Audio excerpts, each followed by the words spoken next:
We could take a lot from, our experience this year. I thought it was a up and down year, and it wasn't the kind of season that we came in thinking we were going to have. And I thought we had the opportunity to give up and, just accept the fact that we're, 11 games under 500.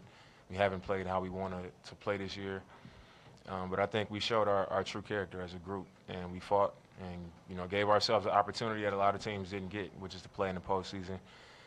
We had a tough draw, the best team in the league, and I felt good about it. I thought we played them well a lot of times in our last 10 matchups. I feel like we played them really well, but they also showed their championship pedigree. And, when you can't sustain that mental focus for 48 minutes, 5 minutes, and you down 25 points. I think we've seen that a number of times happen against us. In Game 2, it happened.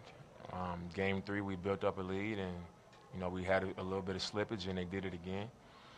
And tonight, they jumped on us. And, we, like I said, I'm proud of what we showed in the regular season and gave ourselves a chance. But, looking at the way this first round went, I think it's obvious that we need to go back and get better individually and come back ready next year and put it together better as a group.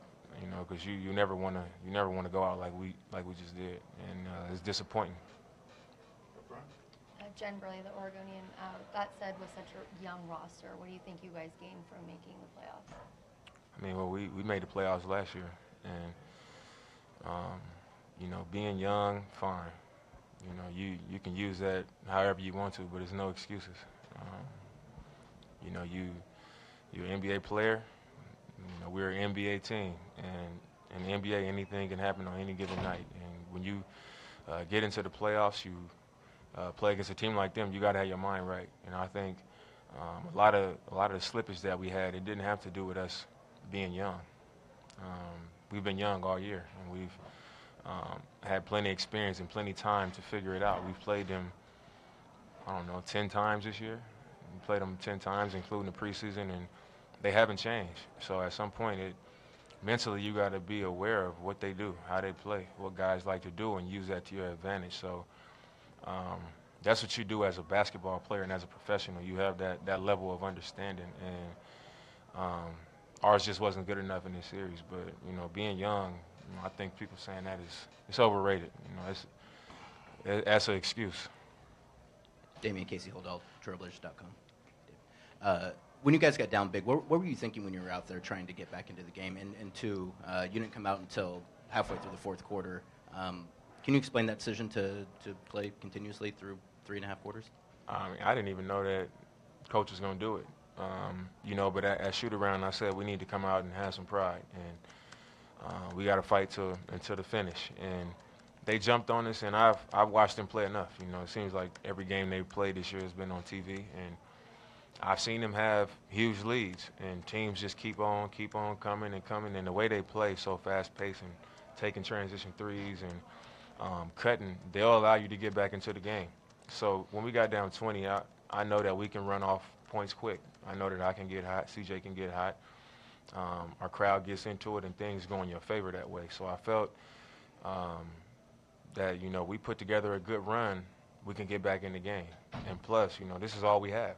Regardless of what the score is, this is our season right here. So I wasn't going to go out there and just lay down because of the way the game started. And I was going to compete until I wasn't on the floor no more. Coach left me in, and I gave it what I had. And they just had the better team. They had the better night. Dame Kerry Eggers, Portland Tribune. Nurkic energized not just the team but the city when he came in. You'll have a healthy Nurkic next season. You'll have some time in the preseason to work with him. How excited are you about the potential there? I think everybody's really excited about Nurk. Having that post presence, a guy we can throw the ball on the block to, and him being able to score and make plays, and also his confidence is really high. I think to win in this league, you got to have guys who have true confidence, and I think he's a guy who has that. And he just brings something to our team that we didn't have. A swagger that he has. He's really impacted our team. So I'm excited about moving forward with him and getting on him this summer, making sure he's working. you know, he had a great run with us. It was, you know, what, 19 games, and he's young. Just making sure that he understands, you know, you had a great stretch, but that doesn't mean it's going to happen just because it happened one time. You know, it's a long year, and he has to be ready for it because we want to be a championship team. And you know, you got to go through this, but for him, he has to understand how important he is to that, and I think he does. So to answer your question, I am really, really excited about having him going forward. One last question. Orlando Sanchez, KGW, Dame. Do you look at playing the Warriors as a barometer of where you guys want to be and where you see the team being? I mean, yeah, like I said, they're a championship team, and watching them and playing against them is obvious. And you know, they're very consistent. You know, they whether they're up or down, they just continue to play. They continue to be who they are. They play loose. They play together. They have a great understanding of how to play the game, and that's hard to play against. You know, when you add that with the talent that they have. But for us, I think we look at them, and we, you know, you don't say we want to do what they do, but you want to have that cohesiveness and that understanding and that effortless flow to the game. You know, you want to have that, and that trust that they have with each other, you want to have that for your team. And you also got to understand that, you know, if you ever want to get out the West, you're going to have to go through them. And for me, I understand that that's what it is. And, you know, it's always been that way in the NBA. I think about, you know, when the Pistons was just beating up on Jordan. And he was just kicking his butt every year, and he had to get through them if he wanted to get to where he wanted to get to, and that's just what it is, because they're going to be here. They're going to be there every year, and we have to look at that and understand that we got to be better. We got to go get better and come back better as a group if we want to move past them. Okay, we'll wrap it up there. Thank you.